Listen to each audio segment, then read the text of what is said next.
Hello everybody. Welcome to our second 2021 South Devon Youth Jazz Masterclass from another socially distanced Willand 2 location, COVID secure, and I'm really pleased to see you all here. I hope you can hear us. Please use the comments box to tell us if you can't hear what's going on or if you need to tell us anything. We've got Lewis behind the camera who is ready and waiting to give us your comments. Please comment and engage with us as much as possible because that's all we can get really from you. We are broadcasting to you, but it's your conduit to us. So please do comment with anything that you'd like to tell us.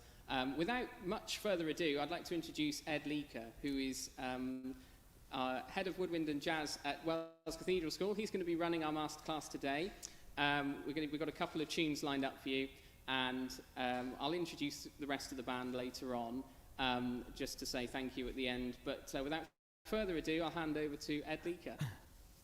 Hello, welcome. Thank you for having me. It's really fantastic to be here. Thank you. I'll say thank you now for inviting me to be here because I always forget at the end. So thank you so much, Devon Youth Workshops, for having me here. This is really exciting. We're deep in the jazz bunker. We've all made it out of our homes, and here we are. And the first thing I'm going to do with you all, you've all got some sheets that I've sent through, which hopefully, well, through Sam, which we'll be using a bit later on. But to start with, I'm going to do something that I always do in my practice. It's something that was shown to me by an old player years ago, and something that I really quite like. So I hope you've all got instruments ready and on the go. And what we're going to do, I'm going to just play quite freely. I do like to do this at the beginning of my practice because it's the time when none of the scales and the pieces that I'm working on and those tunes in the real book or whatever else is getting in the way of my playing I'm having to work on, all of that stuff hasn't entered my head yet. I'm completely and utterly just open and free. It's the most creative time. Sometimes I actually record myself doing this, which is quite exciting because I can listen to it back. And sometimes I listen to it back and it's absolute rubbish, and that's fine. And sometimes I listen to it back and I think, wow, there's a tiny gem. There is gold in there. And I'll start writing it down and trying to make a tune out of it and using it in that way. But most of the time it's just a way of warming up, maybe working on phrasing, maybe if we play an instrument that we can use vibrato, we could use a bit of that, and leaving lots of space in the music. So I'm just going to show you what I normally do. I'm going to play maybe for about 10 seconds, but after that I'm going to continue and I'm going to ask all these wonderful people to join in. Hopefully we'll complement what we're all playing together. And do feel free just to warm your instrument up and play along with us. If a note sounds like it fits with us, brilliant. If it sounds like it doesn't fit with us, even better, because then you're learning about soundscapes and how different sounds fit together. So there's no time at all, there's no pulse, we're just going to play freely. So I'll just start us off, and I'll try and sort of give you a little signal in a second.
That was really nice. And I can't tell you how much I just enjoyed playing with people, even just playing and we didn't know what was going to happen. That was so nice. I do this in my room at home, and it's fun, but it's nothing like as much fun as it was then. So thank you all for that. That's brilliant. I hope everyone just joined in a little bit, played some notes. I know it feels strange because probably your teachers tell you you should play certain types of things and you should practice scales first and long notes. They are right. You should do all of that stuff. But just try sometimes just doing one or two little things like this. And on that note, I'm going to say, hopefully, one of the things I like to say in workshops that I give is to say, if you can leave this with maybe just one thing that you can take away, because we'll say millions of things, I'm sure the others will join in soon, and we'll say all sorts of things. If you can just take away one thing that you actually use or think about in your playing or think about in your practice, then I will feel like I've actually done some good work here. So hopefully, maybe you could always write to us later and tell us what that one thing is. Or not. I don't mind. That's okay. So we're going to move on and we're going to play this tune of mine, which is called Sesame Strut. I'm going to talk you through it very, very briefly. So if anybody's not sure what's going on, just put a note in the comments and we'll figure out what's happening for you so that you know what's happening. So you should be able to find the relevant part for your instrument. So Sesame Strut is a blues that I wrote. Any of you who are old enough to remember something called Sesame Street. Sesame Street still exist? Yeah, I think it does. So it's sort of loosely based on a noodling around that I was doing once, and then I started to use this in other workshops, and it seemed to work quite well. So obviously calling it Sesame Strut, the sort of feeling of strutting around. It's about having confidence. It's about playing with a big old sound, making this huge groove out of the music, which is hopefully what we're going to do. It's a blues, so it's not too difficult, and my idea is that we're going to focus mainly today on playing rhythmically. It's the most important thing for me. I listen to people all the time. My favourite players in jazz, they sound incredible, and I then try and figure out what they're doing, and I find the notes are really, really quite simple, but actually they're playing with this incredible sense of rhythm, and along with that, often they're playing with really good articulation to help them with the rhythm and help them with the style. So we'll talk a little bit more about that after we've played, but let's have a play of this tune. So if you have a quick look, what happens is we've got 8 bars at the beginning of introduction, 8 bars of introduction where the rhythm section play, and then we come in with the head, and we play the head twice. Hopefully you all know the head is the tune of a jazz arrangement. This is not quite just a lead sheet. This has got a little arrangement to it as well. So after we've played the head twice, we go into an ensemble section where the feel changes. So we go from a really swinging, kind of groovy shuffle to a more like hip-hop kind of funky feel. So it's got something a bit more modern about it as well. And then it goes back to shuffling again. And after the ensemble section, there is a solo section. And the solo section, you'll see on a separate sheet, I've given you the blues chords, which we're going to work on a little bit later on. But if you just want to use the blues scale, which again you'll see written out, there is the minor pentatonic scale and the blues scale. What I'd quite like to do is, just so that you all know what you're doing for improvising, I'd like to just try those scales out actually. So you should find that you've got the concert B-flat minor pentatonic scale and then the concert B-flat blues scale written out after it. So that'll be G if you're on an alto saxophone, and it'll be C if you're playing a clarinet or a trumpet or a tenor saxophone. Who am I missing out? Or B-flat if you're playing a concert pitch instrument. So it should sound something like this. Try and play it with me if you can. This is the minor pentatonic scale. Okay, 3, and...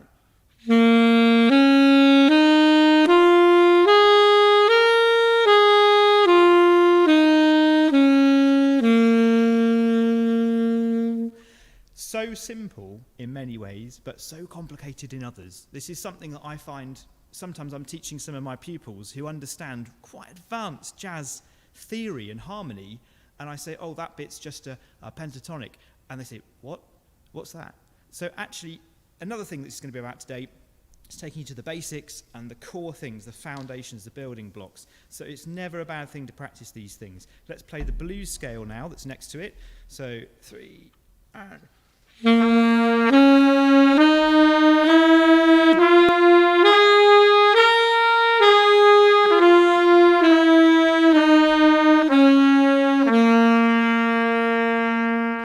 Such a great great sound. And thank you for helping me out, Sam. So we can do all sorts of things with this. I like to practice these in some kind of pattern or other. So actually, as well as just practicing the scales, don't forget you can do other things with them. You often hear people playing things like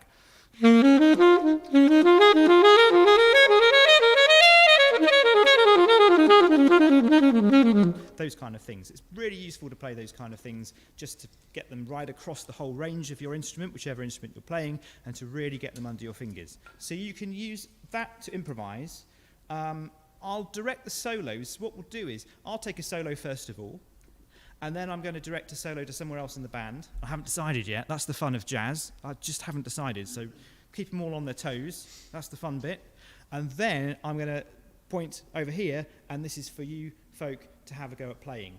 If you want to join in when we are soloing, that's also cool, because we can't hear you from here, so just enjoy it. I love doing this. When I listen to a Miles Davis tune, John Coltrane, Cannonball Adderley, just stick it on and play along over their solo, because you can pick up bits, and you've got such a great band playing along. So make sure you're playing, whatever happens. Turn it up nice and loud, headphones on, speakers up.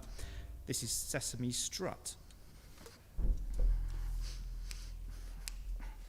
1, 2, and 1, 2, 3, and.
Now it's your solo.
Wow, fantastic, absolutely fantastic. We can just imagine the rapturous applause for these fantastic solos that we just heard. Brilliant, brilliant, brilliant, thank you. I hope everyone managed to get a solo in there at some point. I really do. That's really, really key and really important to what we're doing, and important for you to be able to learn something, to be able to play along with a band. I mean, how cool is that? Sorry, I'll stop going on about it. So what I really want to do is talk about groove. When we play something like this, it's got a shuffle feel, which is a real heavy swinging feel for most of this tune, and that feels really nice to play over. It means we can really push our swing quavers. And I know a lot of people want to talk about note choices, and I kind of do as well, but actually I'd rather talk about rhythm. So what I'm going to do is we're going to start the band going again, and I'm going to play some phrases that I want you to play after me. And if you can't do that, well, I'm going to start very easily, very simply, I should say. So if you should be able to make the first few. I'm going to start on the key note. So a G on the alto, C on the tenor and trumpet, clarinet, and a B flat on a concert piano.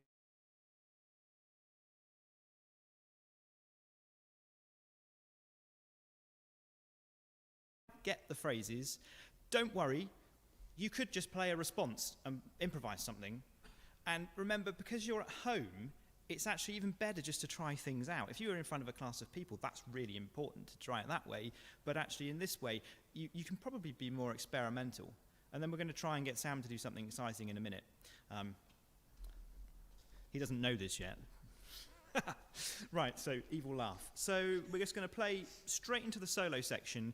I'm going to play a phrase. I want you to play it back to me. And we'll take it around a few times. I'm not sure what I'm going to do yet, but I know what I'm aiming at. It's all about groove. 1, 2, 1, 2, 3.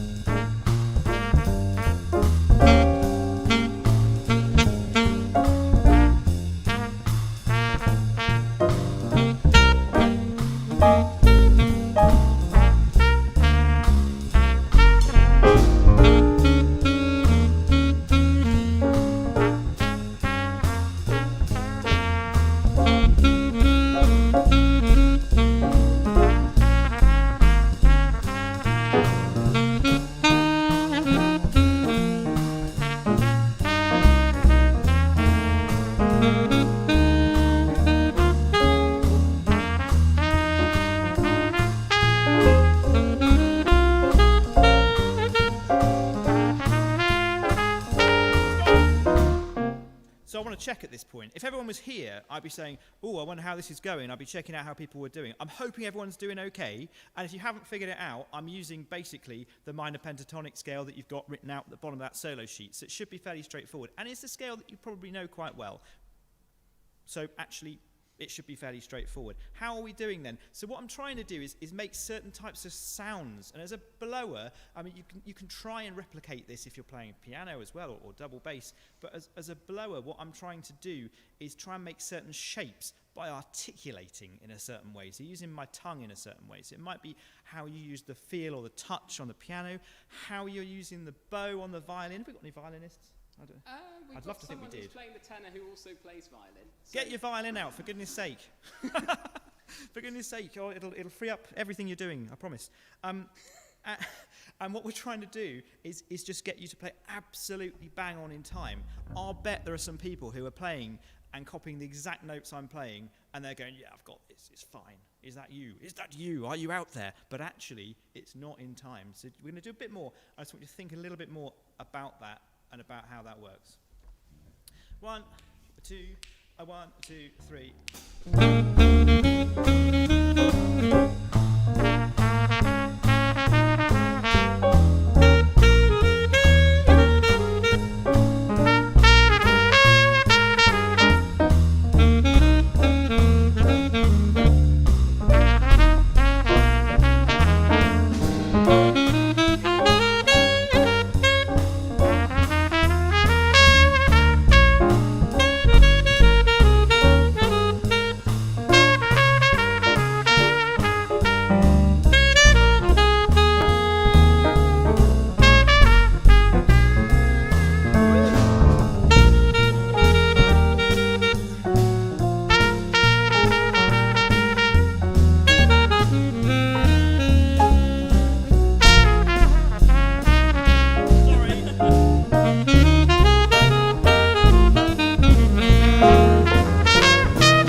nicely and it's all feeling good and we're warming up. It's so exciting.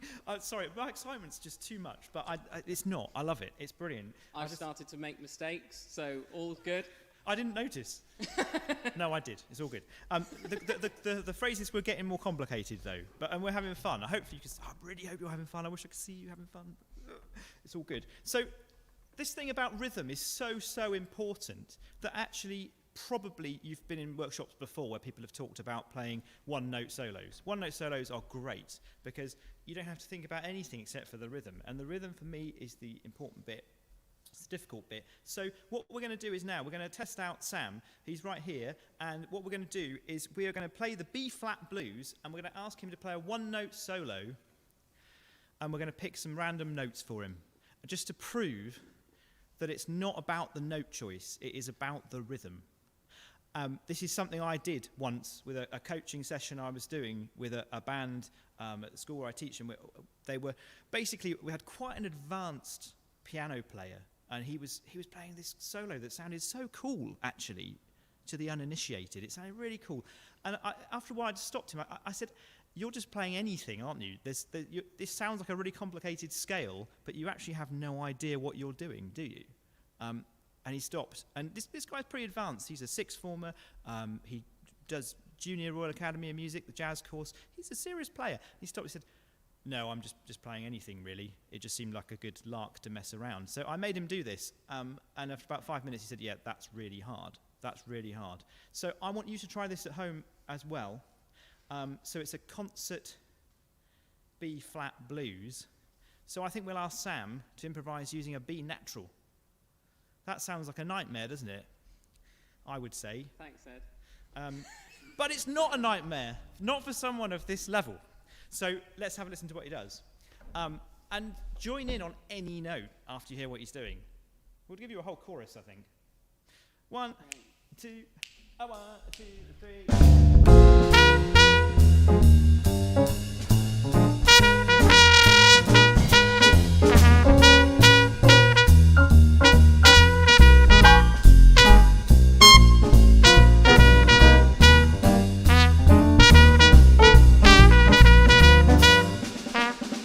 Lovely, loved it. And actually, I don't know how you felt at home, but that kind of worked. It's cool.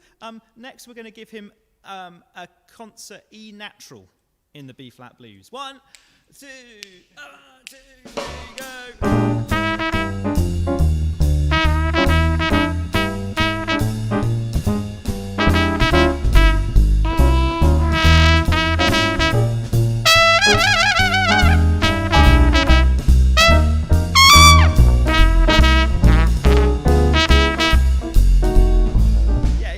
So what we see here is, if there's a number of ways you could look at this.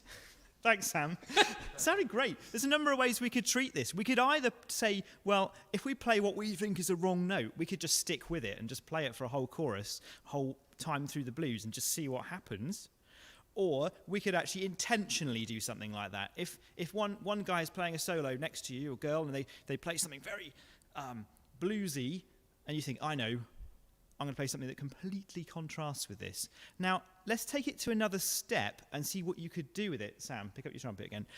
So this time, we're going to give him the B natural for 4 bars, but this is where we're going to learn a little bit about tension and release. We're going to then give him the next 4 bars. He's allowed to play anything he wants. So hopefully, for our ears' sake, he will resolve that B natural and do something lovely and bluesy, and it will sound or anything he wants to, because he's using his feelings and his emotions in music, and we'll see where it goes.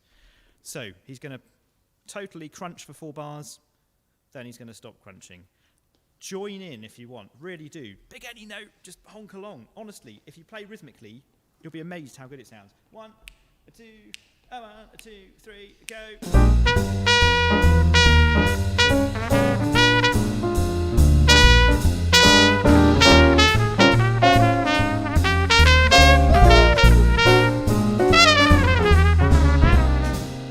So hopefully you could hear what was going on there. I hope the bass and piano and harmony came across well enough so you could hear how he was using that. Now, there are different notes we could actually pick certain notes and say these are particular tensions in the chord. But actually, I think it's nice to just open things up and say let's try any note and see what happens. if nothing else, it gives you a really good way of getting out of playing what you might have deemed to be a wrong note. But remember, it's all about playing absolutely rhythmically. That is so, so, so important. We always talk about certain notes we can use in certain places. We say we can use this on a dominant seventh, that on a minor scale. I've heard some pretty decent jazz musicians say to me, well, actually, you can play any note you like. It's just about how you play it and then how you resolve it or where you take it next. If all we ever heard Sam do was play the B natural on a B-flat blues, well, I, for one, would love it. But actually, we wouldn't be that happy. We wouldn't be that happy at all. We think we wanted him to do something different. Good. Fantastic. So I'm going to move on to something slightly different now. So if you could find, what you should find is a sheet that you've all got, which is all about dominant sevenths. And, well, actually, it's about seventh chords, not just dominant sevenths. You should have that in front of you. I want my version. There it is. So what this gives you is a really good practice tool. And I'm going to talk a little bit more about practice tools. Sorry, Sam, I can see you're looking upset about the odd notes. No, it's all right. I released my tension. So I was tense for 4 bars, but then I got my 4 bars of release, so I'm all right now. It was good. Thanks. I enjoyed it. It was very good. So what we're going to do is look at this lovely, hopefully my little comedic moment now has given you time to find your 7th chord cycle exercise. This is a really good thing you can use just to practice playing through the 3 main types of chord that we come across in jazz.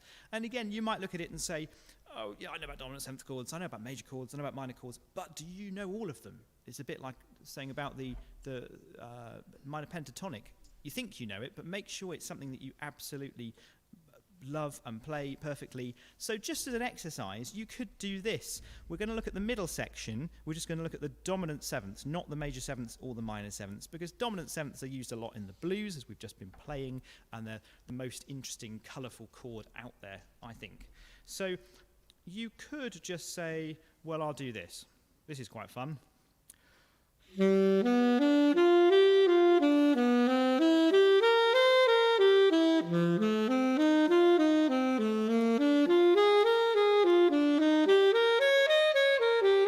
And then I got bored, because that's not actually much fun.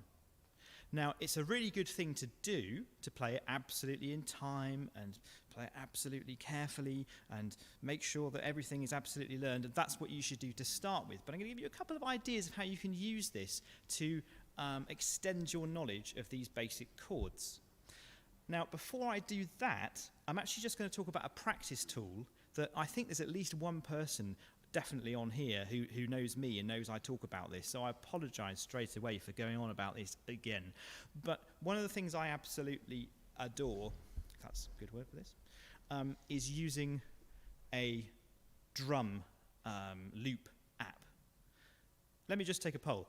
Do you use a drum loop app in your practice? You can say no. I do sometimes, yeah. Do you use the drum loop app in your practice? Does anybody use a drum loop? You probably don't. Metronome, yes. Yep. It's a cool thing, and I'll tell you why. Am I talking too much? Who are you talking to? Am I boring them with this? I'm sure they're really interested. Okay. They probably want to find out the ending. Yeah, I will tell you the ending, but I will get back to playing in a minute, I promise. So basically, everybody says play with a metronome. That is the most important thing. Our drummer here has told us play with a metronome, and he is so right. It's the most important thing. How many of you have been told to practice with a metronome but then not actually done that much metronome practice? There are hands going up in the room. Goodness. I'm one of those people. I didn't put my hand up, but I am one of those people. And something that I've come across with a few people, and I've got to say, I usually get these ideas from listening to other people talking at me. They're not my ideas, but I take them on board, and I say, I'm going to use this, I'm going to tell other people about it. You can find drum apps that will play just little looped bars, just round and round and round. And there's one that's fantastic. I'm not sponsored by these people, but it's called... I get nothing from you downloading it, but it's called Drum Genius. There's like a little green man I don't know why I'm doing that, it doesn't help. He's got a little green face, drum genius. And I think if you pay about £2, you can download most of it. And if you pay £7, you can download all of it. I promise I'm not getting any money from these guys. And it gives you all these different styles, and they're all in the style of different, you could say, I want to practice using the drum pattern that was played on the original version of The Chicken, or the one that was played on this great swing tune by Horace Silver, or so on and so forth. There's funk ones, there's lots of weird time ones, and I find doing that is so much more fun than playing with a metronome, and it makes me actually do something that's useful. So this is maybe your one thing you take away that you go and work with. I'm going to give you an example. This is fantastic. I use it for classical music and I use it for jazz music. Fortunately, I've got a drum machine that's a little bit more human. That's unfair. It's loads more human.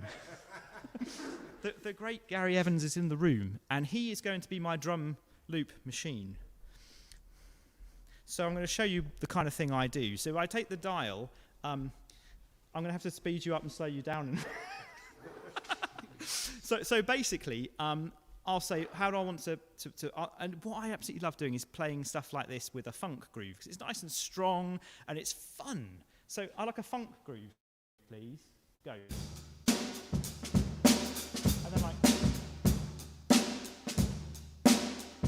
And then I'll do this. I'm just enjoying it for the moment.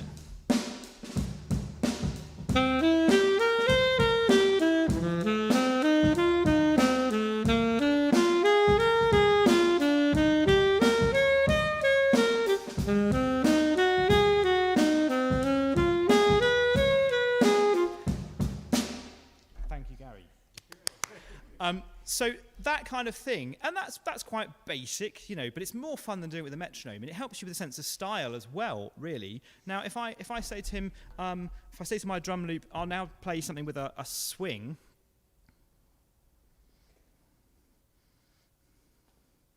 Nice, gentle, medium swing. 1, 2, 3. And I could practice my major scales. How dull. I mean, it's really important. Thank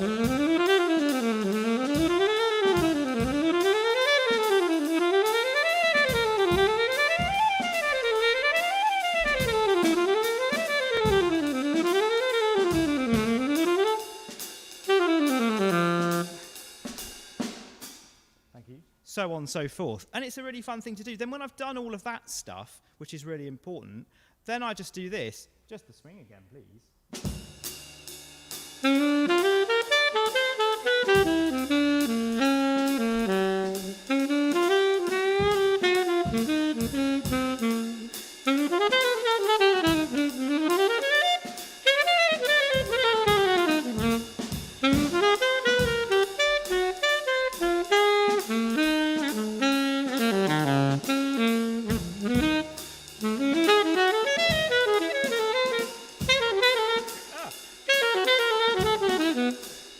Etc. So, and I'll do stuff like that, and it'll get increasingly more complicated.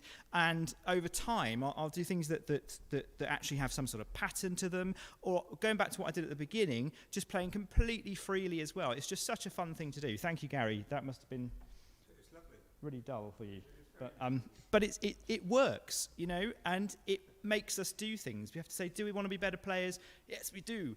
How are we going to do that? And we know that we should be practicing with a metronome. So using that drum loop, for me, is just a really good way of doing that. What I'd like to do with you all now is play through those dominant sevenths. So we're going to start at the beginning. So that is concert E flat 7. Or C7 for your alto saxophones, or F7 for your tenor saxophones and trumpets, or E flat 7 if you're playing a concert pitch instrument. And we're just going to play them as crotchets. And this is just a great practice. You thought you were here to have fun. Not only are you here to have fun, but you're also here to improve your technique. So we're going to play with a really big, full sound. Some of you won't be able to play all of them, and those are the ones you need to go and practice. So we're just going to have a go at that. We're going to do, basically, if we play them crotchets, it'd be 2 bars on each. 2 bars on each. Chord. Couldn't think of the word chord. Join in if you feel you'd like to. They all want to join in because it's just fun to play. So here we go. So instruments at the ready, dominant 7th chords, join in with me as soon as you hear what I'm doing. 1, 2, 1, 2, 3.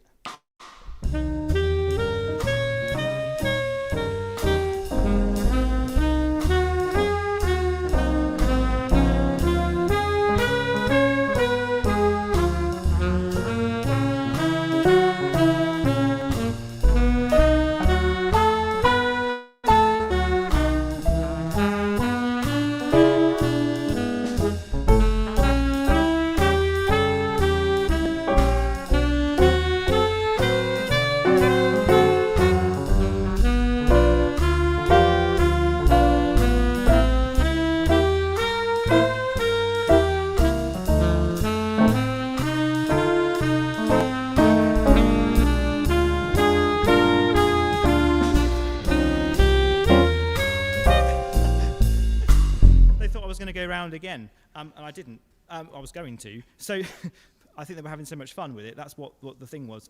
So basically, again, we can do that with the drum loop or the metronome. It's just a really good technical exercise. Technique feeds our ability to then be free and creative, do whatever we want to do. But also, it's helping us with just our knowledge of keys and words. Because a wise person once said, somebody tell me who said this, you're only as good as your weakest key. Who can tell me who said that? Maybe somebody can write it in on the chat. You're only as good as your weakest key. That's a famous quote. I want someone to literally tell me. Because We've got 18 people with Google. So I literally can't remember. You're not allowed to use Google. No Google. I'm sure there'll be someone commenting in about 2 seconds. I don't know.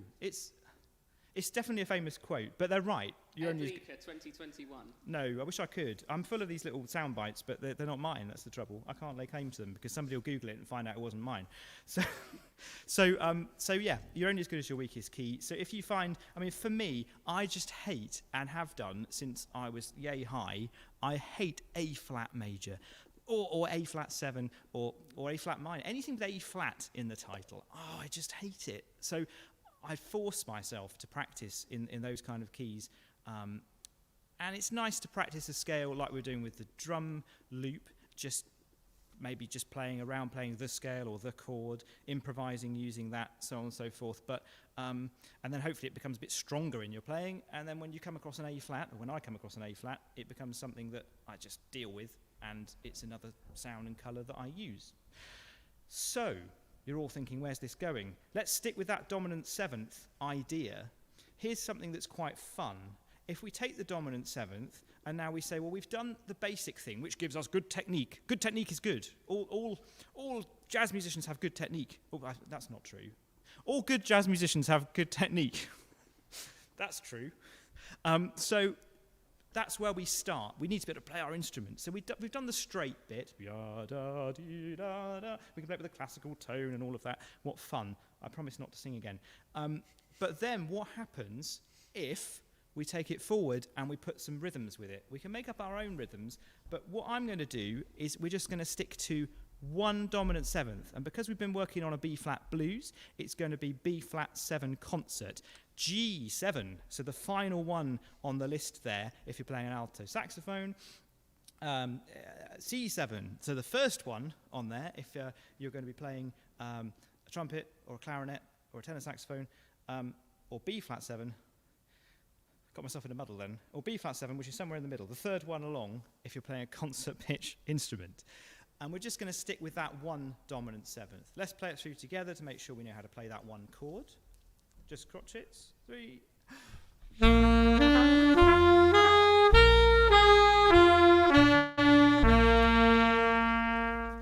So I'm going to show you some ideas that you could do yourself, things that could work quite well, just working on each one of these chords. We'll get the band to play with us, but we can do it with the drum loop, we can do it on our own with nothing. We're used to doing that a lot at the moment. So I'm going to play a 2-bar phrase, and then you play the exact thing back at me. But all I'm going to do is just use those notes in that chord. And then I'm going to play another 2-bar phrase, and you play it back at me. And another 2-bar phrase, and you play it back at me. And so on and so forth. And it'll be lots of fun. So, just B-flat 7. We're not going to do any other chords, just round and round B-flat 7. 1, 2,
Thanks, guys. Thanks. Very, very nice indeed. So hopefully you managed to join in and copy the things that I was playing, and hopefully you managed to be able to do a couple of things, and maybe if you couldn't play exactly what I was playing, you could do something slightly different, mess it around a little bit, do your own thing. But hopefully every time you did that, you could hear what I was doing and what Sam was doing when he was copying me. He was trying to use exactly the same type of articulation. I don't think he was trying to use my articulation. I think what he was trying to do was just play really rhythmically, because he's a good player and that's what he does. So that's basically what happened. Am I right? Yes. Well, I was trying to copy as well, though, because it's one of the things about learning to listen, which is something we can do a lot in lockdown, is listening to records of really good jazz players. So when we're listening,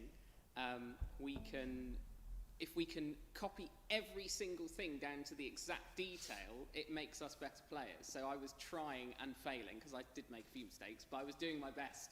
And it doesn't matter if you make mistakes. I mean, Ed plays it perfectly because he created it, and he's really good. But he also created that piece of music. So he creates it, and I'm desperately trying to copy it.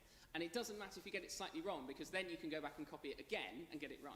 And that's what we do when we're transcribing, basically. Absolutely, absolutely it. And actually, the T word, thank you, Sam, because I haven't mentioned the T word, which is quite important, this is transcribing. When we played earlier with the blues and I played a phrase and you copied back, that was transcribing. And now you're also transcribing. You're not transcribing the notes, because you know we're going to play that particular chord, the B-flat 7 blues chord. But what you are transcribing is the rhythm.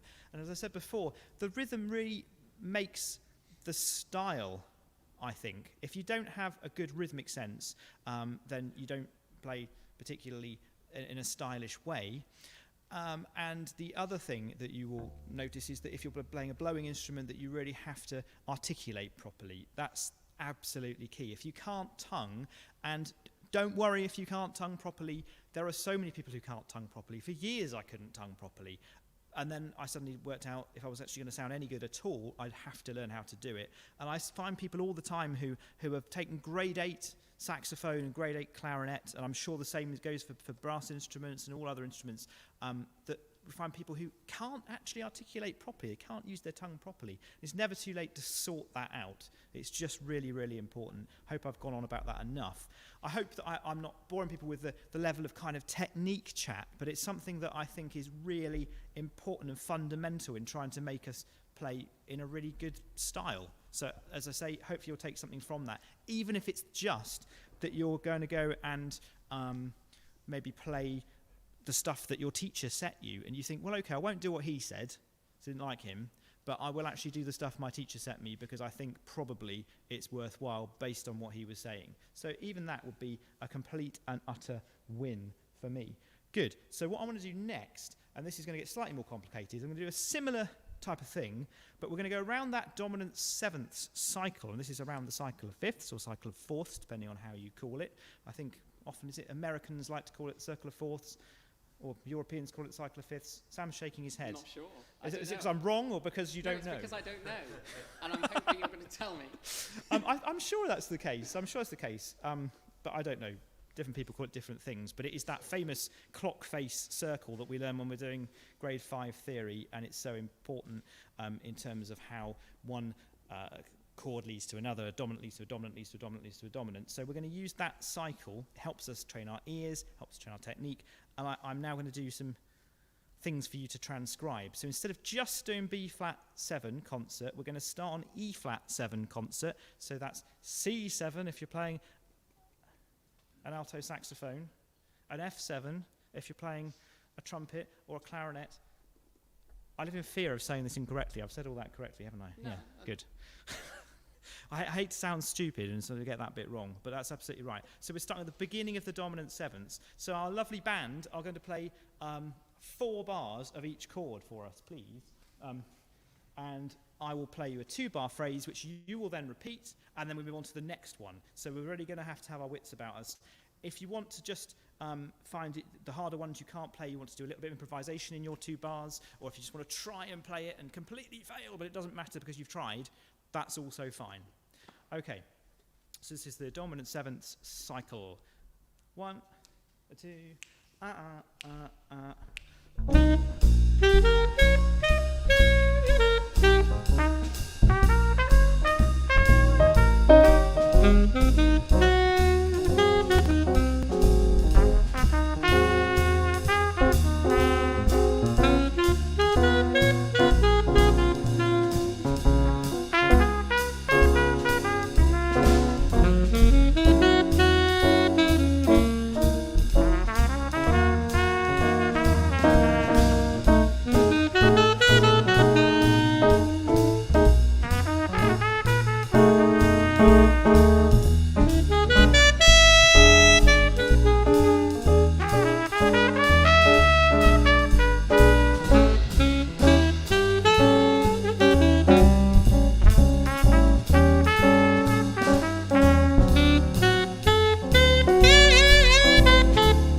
good, fantastic. Thank you, Sam, fantastic. Thank you, band, you're amazing, doing exactly what I ask.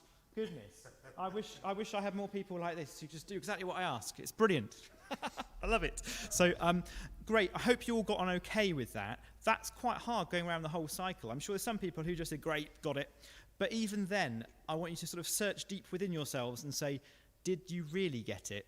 Was there something you could have improved about it? Because if you haven't realised already, the way that I kind of do these things when I'm left to my own devices to decide how I'm going to do them is to kind of say, I'm going to start with the foundations. And if the foundations are not there, what happens when the foundations are not there? The house falls down. And hopefully the house won't fall down for you. So you've got to put those foundations in place. Really, if you're going to play jazz to any kind of decent level, just knowing your 12 major scales and being able to play all the 12 dominant sevenths, the 12 major sevenths, the 12 minor sevenths, and their associated scales, which are things you've heard before, I'm sure. The Dorian mode, major scale with a flat third and a flat seventh to fit with the minor, the major scale to fit with the major seventh chord, and the Mixolydian, which is a major with a flat seven, to fit with the dominant seventh. Sorry, I've said that all very fast. I'm assuming this is the kind of thing you've done before, but what I'm hopefully coming up with for you are new ways of practicing it. Because when we have new ways of practicing things, we actually do practice them and we actually do get better, rather than falling into what I would call our safe zone. I'm always in my safe zone. I always fall in there and start playing things I know. And in my practice, I'm just trying to do more interesting things than that and build those new and interesting things of practice. Is now a good time to take some questions, I wonder? I wonder if we've had any questions. I wonder if anyone's got with the answer. What was the question I asked earlier? Who's heard that famous quote that I've forgotten already? You're only as good as your worst key. Anybody know what the answer to that was, I wonder?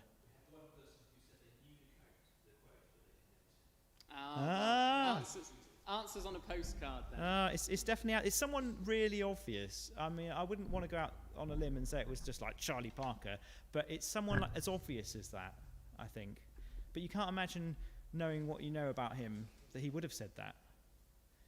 Can I make a suggestion? Is that all right? You can make any suggestion, Sam. Could I suggest that we play Sesame Strut again, and that you do a solo, and while Ed's doing a solo, you can all think of a question, and then you can solo after Ed's done his solo. And if that be okay? So if we play the arrangement as it Absolutely. is, but if just Ed does a solo, and during that solo is your time to think of a question. Are we going to leave some solo space for the folks? And then we're going to leave the solo space after you, if that's okay, and then we'll go back and play the head. Is that all right? Absolutely fantastic. Yep. I can't think of a better way to do things. That's absolutely fantastic. Good. Think of some really intelligent questions. I know you're scared to ask them, but just ask them anyway, and then hopefully we'll be able to answer them. You never know.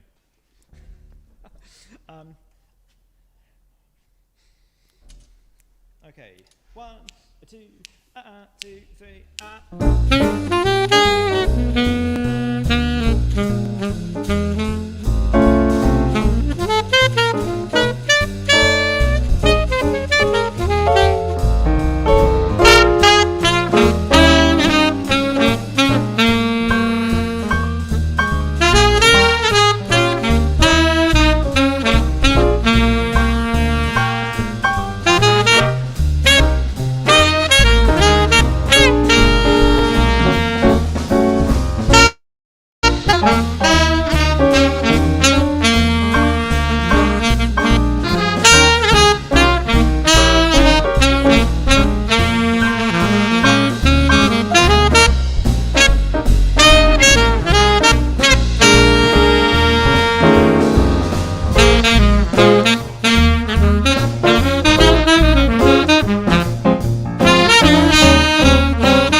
everybody.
Fantastic. Rapturous applause. I can hear it in my head. It's all out there. It's all out there. I'd just like to say a massive thank you to this incredible band of people. These people are absolutely fantastic to play with, and it's just amazing also in this horrible lockdown situation just to come out and see people and play with them. So thank you for that, folks. Really, really fantastic. From the heart, I mean it. So do we have any questions? There aren't any. I've got one from Rowan. Ooh. So Rowan would like to know, does Ed play any other instruments? That's the first two questions. So do you play any other instruments other than alto and soprano saxophone? I play the clarinet, and I play the flute really badly. Do you play any other saxophones other than the ones you have there? I play the tenor saxophone and the baritone saxophone. There we go. Yes, and I also like playing the bass clarinet a little bit. And I used to play the drums when I was young. Yes! Yeah. That's why I like playing with drum loops, There we perhaps. are, Rowan. And how old were you when you started playing? Great question. Are you making these up? No. They're from Rowan. Okay, sorry, Rowan, I didn't mean that. Good questions. She's very good at questions. So, how old was I? 9, I think. So I should be better by now, really. 9 years old is when I started. I remember it's all I ever wanted to play was the saxophone. I've got a toy plastic saxophone. I know many musicians will say they had their toy instruments, and I was one of those. I had my toy saxophone. And as soon as I was big enough to hold it, my parents went down to John Packer's in Taunton when they were in Taunton at the old shop, and they picked me up an alto saxophone. It was amazing. And my grandparents were really upset because they said my parents shouldn't have got it because it was too big for me and I was going to hurt myself. They were wrong. Oh. Underwater space force. Ooh. What was the first instrument you ever played? Alto saxophone. Yeah. So that kind of answers the question, which is unusual because a lot of people start off on clarinet and then switch to saxophone, and I did it the other way. I find that was quite hard, and I'm told by a lot of people that that's the harder way to do it because the saxophone, I was about to say, is an easier instrument. It's just a different instrument. It's harder to start on, definitely, but the clarinet, moving on to the clarinet was quite tricky. Covering all those holes, my goodness. But I got there in the end.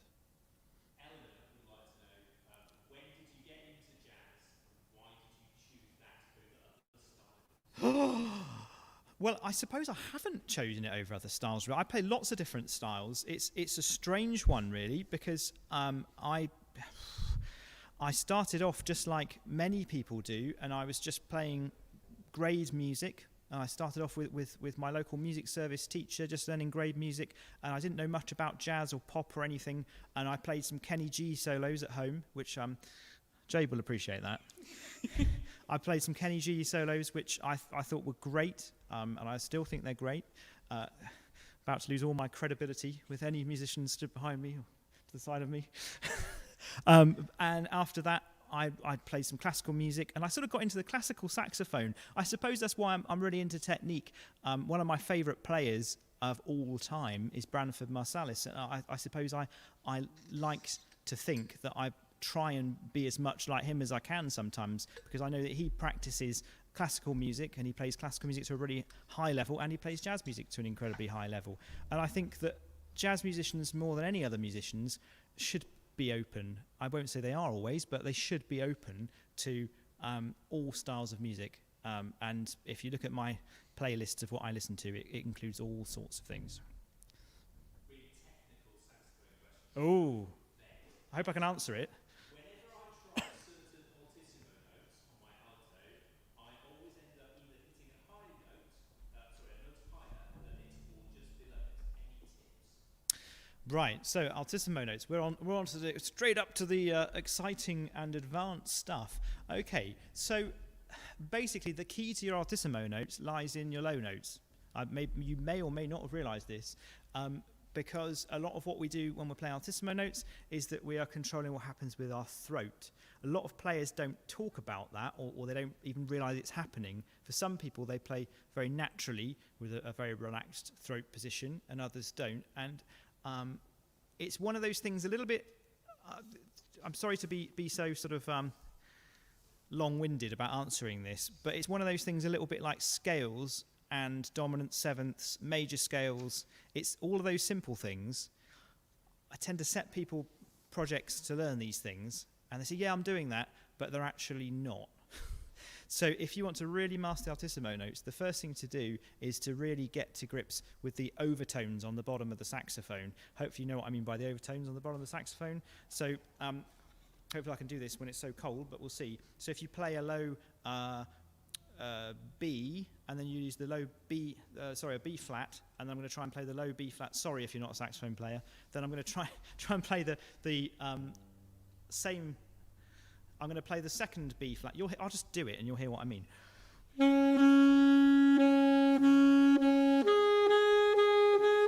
So what I'm doing is, we could call that a false fingering, but actually what I'm doing is I'm playing the B flat, so just the easy one, and then I'm playing the same note using the low B flat fingering. Then I'm playing the F above that, and then I'm playing the same note using the low B flat fingering. This is a very quick way of explaining this, and you can do that on all the low notes.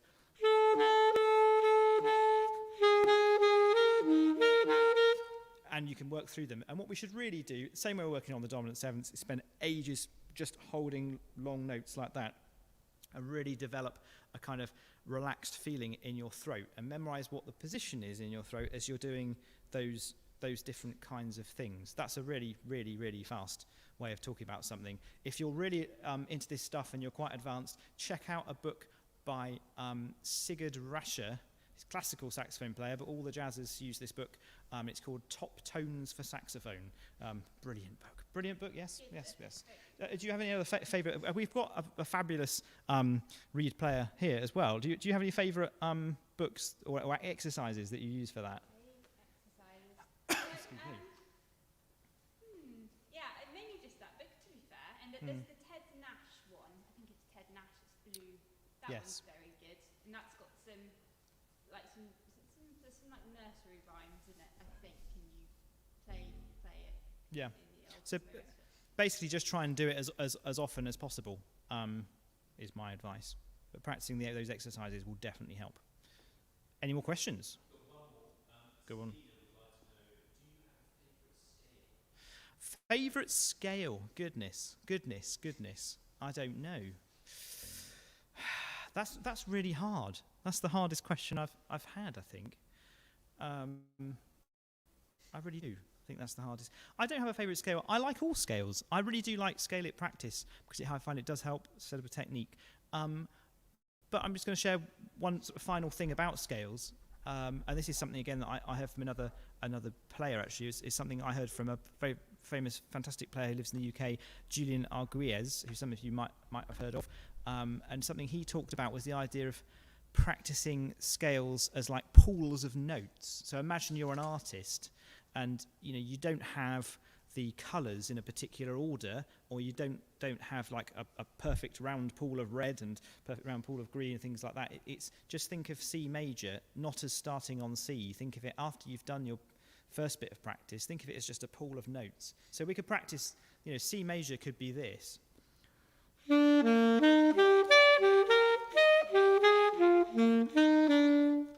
Yeah, that's C major, and it's much more interesting than just going, I think. But the reality of it is, we should practice it both ways. That didn't answer the question. I love all scales. We've got one more question from Underwater Spacewalk. Yes. Who's your favourite band or artist? Oh, that's another hard one, isn't it? That's another really, really difficult thing to really. I just listen to so many different things. It's a good question because I always ask whoever I'm with, I ask them what they're listening to try and learn about something new. I love the fact some of you may even know who I'm talking about here, but I for my sins went onto Facebook earlier and one of my friends had posted a Spotify playlist of what they'd been listening to, and it was brilliant. I just spent the next couple of hours.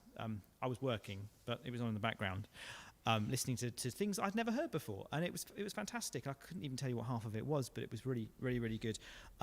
What I try to do is have 2 or 3 saxophone players that I listen to exclusively, just over and over again, and I rotate them and change them. One of them will always be Branford Marsalis, who I've mentioned already. He's absolutely fantastic. I'm listening a lot at the moment to a chap called Bob Reynolds. I know Bob Reynolds is someone that Jade listens to. He's a young guy from the States, lives in LA, and plays a lot of music that has got quite a good common appeal, I think, with the general public, while still having quite a lot of interesting elements to it. So he sort of keeps the musicians interested, and he keeps people who might not be musicians interested. I love what he does. Worth checking out, definitely. Brilliant. Fantastic. Well, thank you. Can I make a suggestion again? Please do. Can I suggest that you be thinking, should we play through Yes, No, Maybe, so people at home can either listen, because Yes, No, Maybe is quite tricky. It's not sight readable for me. I had to practice it. So if you haven't had a chance to practice it, or you would like to just have a listen to us play, it'll only be about 5 minutes. So if you'd like to have a listen, that would be great. We'll all do some solos and things.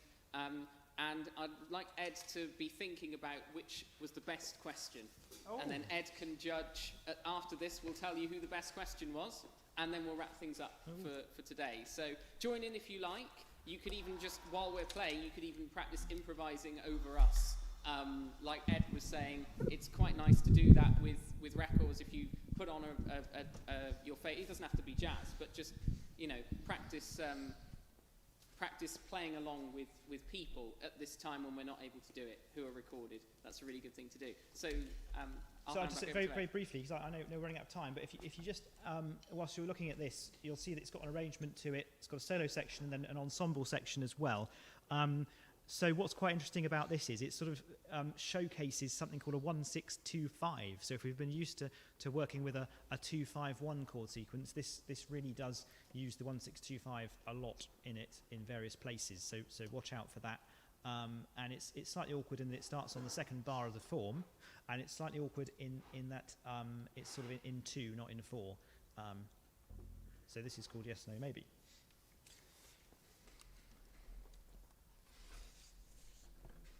Can't remember how it goes. Oh, I know. 1, 2, 1, 2, 3, 4.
Where's that? Yes. Hello. Right. Thank you very much, everybody. We really enjoyed that. I hope you enjoyed listening or joining in. For those of you, hopefully Ed will allow us to keep that tune for us to work on in future, so we can practice it and work on it in future workshops, which would be really nice if Ed would allow that. Absolutely. Yep. So we're pretty much wrapping up. I'd just like to see if Ed would have a decision on what he thought the best question was. Well, I think it's got to be, because it's, again, those who know me, it's something I always go on about. It's the person who asked about my favourite artist or player. I think that it's always checking out what people are listening to, because you can learn about new things. You know, I talked about Bradford Marsalis and Bob Reynolds, and you might have heard of them and you might not. So that's you've definitely learned something there, in one way or another, I hope. So the favourite, was that Sabina? Underwater Space Wolf. Well, once we find out who Underwater Space Wolf is, we will make sure that you get one of Ed's CDs. I hope CDs work underwater. Oh yes, well, and hopefully wolves can appreciate them as well, Yeah. And particularly space wolves. Yeah. So yeah, perhaps you've been awarded the best question, so you will get a CD coming your way once we know who you are. All that remains is for me to say big thank you to everyone for coming today virtually. We're hoping to have another one of these before Easter, so please. I'll be sending out an email. Please give us your feedback. It really does help, so that we know how to make these better for you. Do you like them? Do you want them to carry on even once we're released from our lockdown peril? We think it works, and we think we will probably carry on live streaming even when we're able to have children back in a room together.